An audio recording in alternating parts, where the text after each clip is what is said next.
everyone, welcome back. It's February of 2024, and I realized I hadn't done a knitting podcast, sit down, talk with you guys in a while.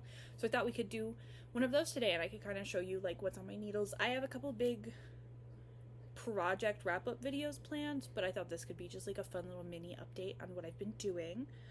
So if you guys remember, my last finished knit was my DK weight version of the Evening Star blouse from a vintage magazine. That has not really moved. I'm going to be real with you. I have what I started of a cuff, and then I said, I hate stockinette. Why did I agree to do this? So I have not gotten any farther than this cutie little cuff right here. So eventually I will come back and finish this. It's just right now it's sitting in timeout because I finished that vet sweater so quickly that I am tired of looking at it. I'm gonna be honest with you. I love wearing it. I'm tired of looking at it.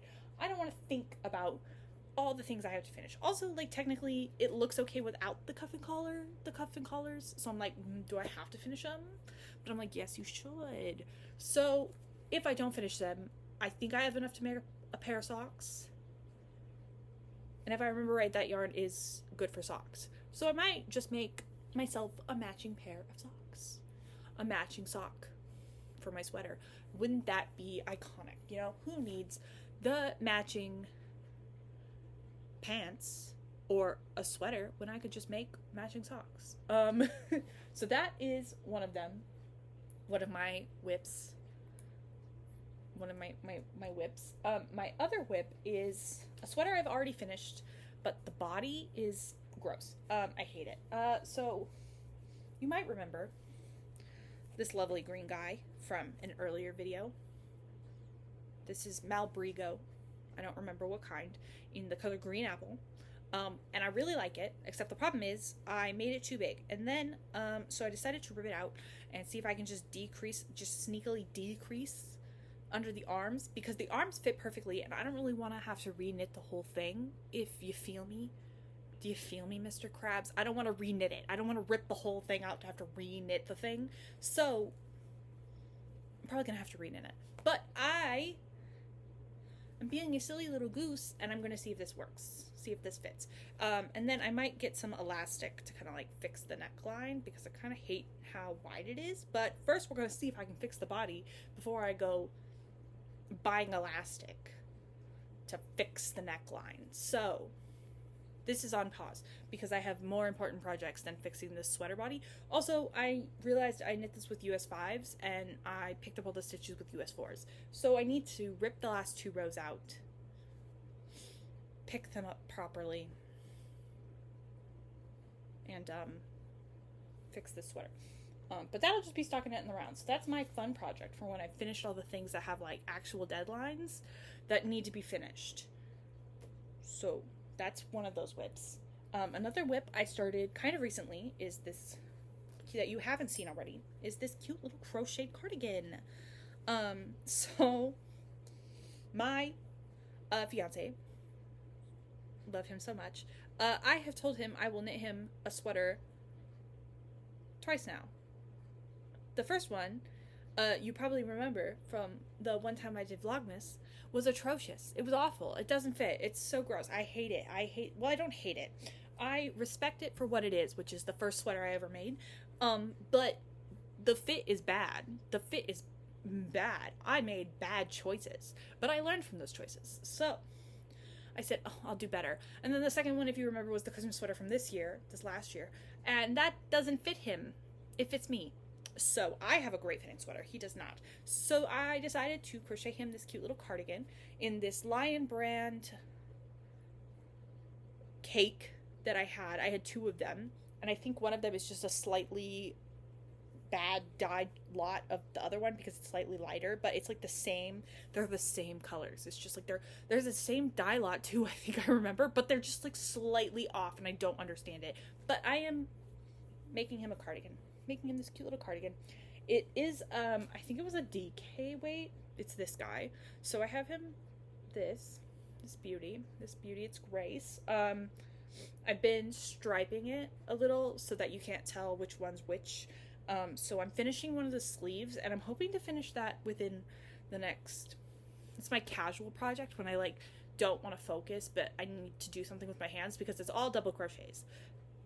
It's all double crochet. It follows a basic raglan. It's like a raglan sweater, except I didn't combine it in the front. I said, no, I want a cardigan because he likes cardigans. He's been wearing a few of them. So I was like, oh, I'll make him a cardigan.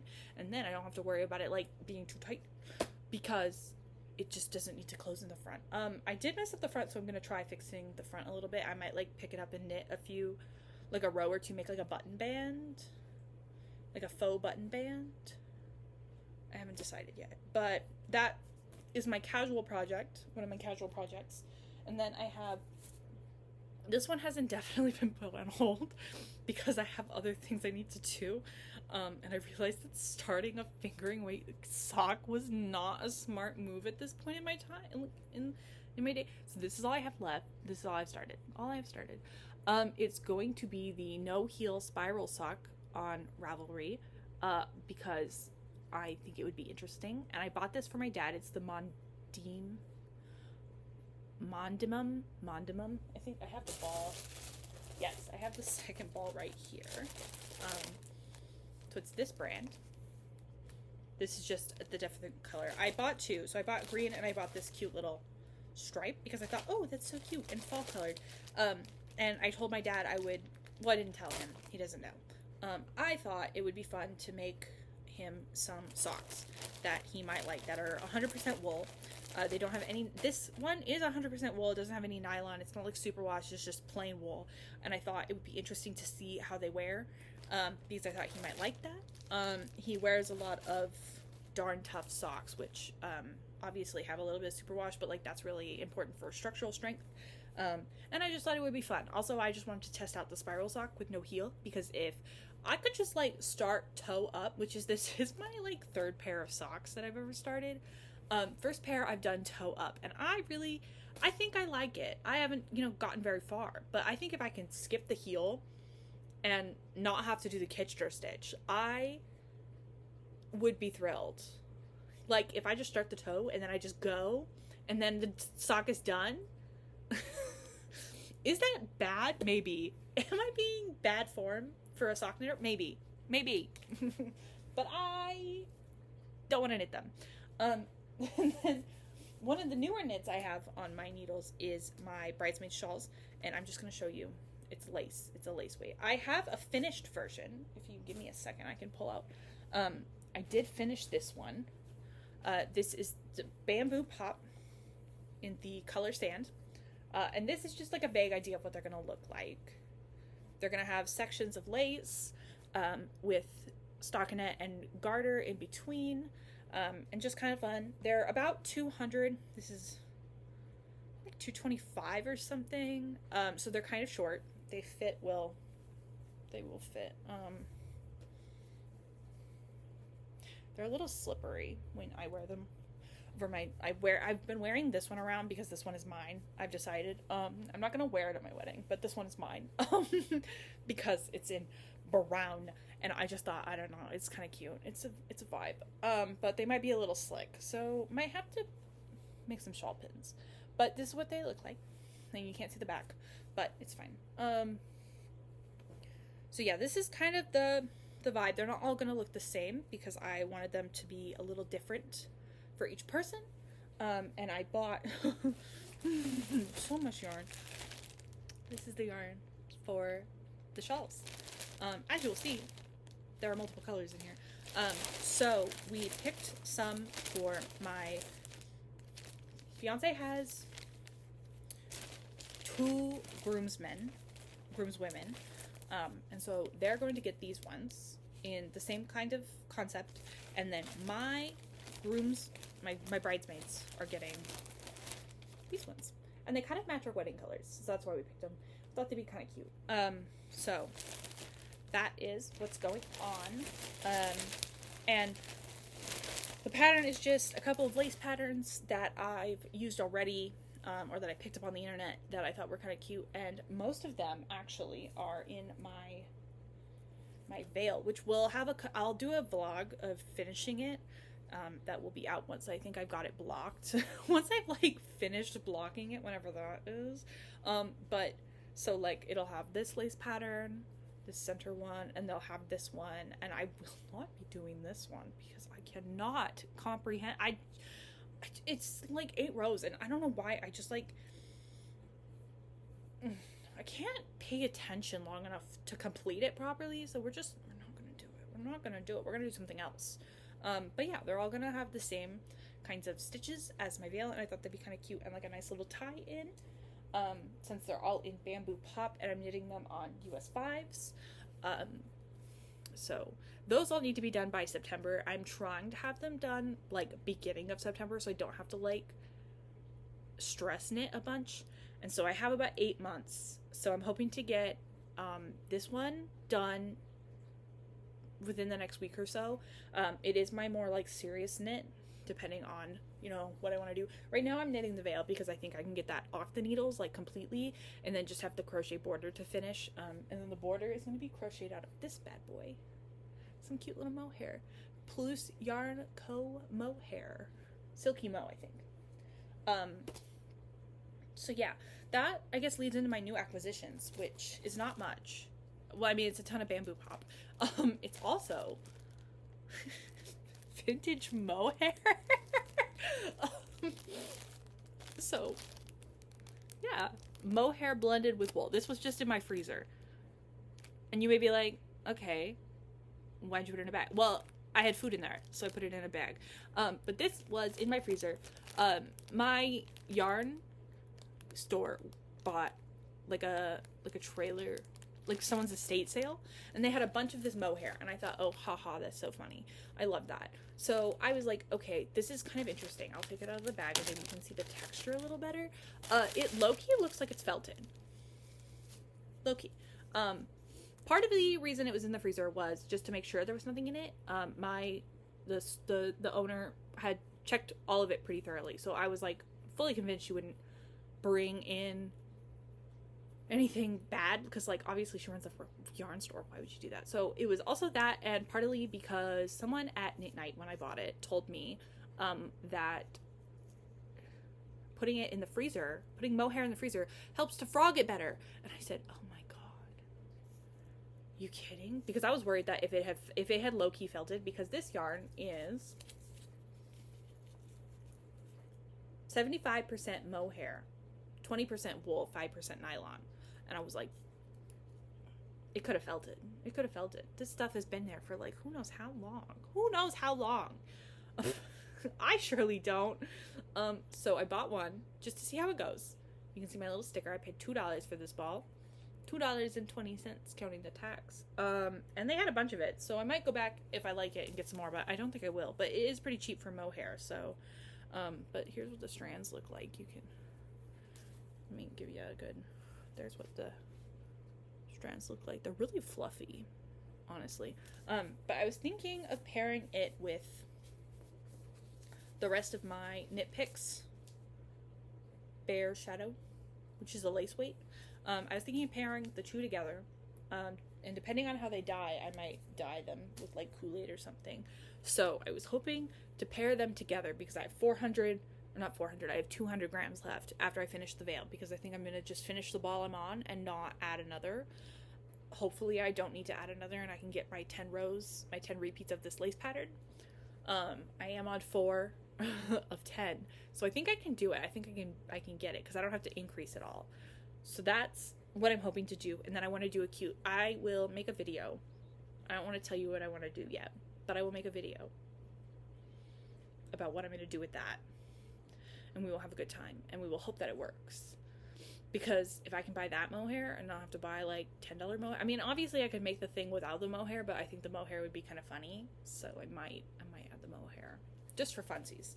And then I got a couple of books my friend sent me for my birthday, which was a long time ago. But then I think if I've done a knitting podcast before this one, I'm so sorry that I forgot to add these. I kind of forgot they existed for a bit. Well, not that I like forgot they existed, I just forgot that I hadn't shown you them. So I wanted to show you the 3 little books that my friends bought me. One of them is Beehive Afghans for You. They went to this bookstore in Boise, Idaho, where all of the owner photoshops his dog into the different genres. So when they went into the knitting section, there was only like 4 books, and so they got me 3 of them. One of them is this Afghans for You. Obviously, they are iconic Afghans. If you can't tell, they're so good. Actually, this one's kind of cute. That one is kind of cute. This one's very simple, so I'm not, like... Oh, and then here's some more. So yeah, they just had some cute little Afghans. I might make one of these later. I haven't decided yet. And then they knew I was on a sock kick, so they got me a How to Knit Socks. 3 methods made easy. So this is kind of fun. I haven't actually taken a lot of look to see how... Oh, they have sock patterns in here. That's kind of fun. All of these have heels, though. So... Yeah, but... Oh, one of those didn't have toes. And then the other one, the one I'm really excited about, is this knitting on top of the world. And so what's really fun about this one is, like, look, they have a vintage Shipperelli, I think. I don't know, I think it's kind of cute. But, like, they cover, like, different areas of the world, and they give you patterns, so, like, you could make this kind of thing. Or this little guy.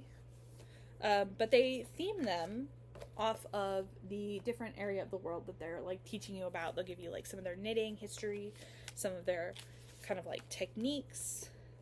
Okay, so, like, look at this, like, Oktoberfest glove cuffs. Some of them I think are a little bit of a stretch, but some of them I think play on or not play on, but, like, play into cultural, kind of, like, cultural significant pieces of cultural significance, or, like, motifs that kind of play in well. Like, here's one that's kind of funny. A Florentine shrug, and it's, like, little grape leaves. Little grape leaves. I've never been to Florence, but grape leaves? So that's kind of fun, kind of exciting. Here's the back cover. But I thought it was kind of interesting, kind of fun. Might peruse that and use it for a later video, or just knit something from it later. But that is that's what all I have this week. I don't have a lot. It's been a lot of knitting on the same things over and over again, so I don't really have a lot of finished objects to show you, or anything that's anywhere near completed. So yeah, excuse me, but yeah, I'll tell you guys later. I will try to be more active, but I can't guarantee anything considering how much knitting I have to do on a deadline. So I will talk to you guys when I can.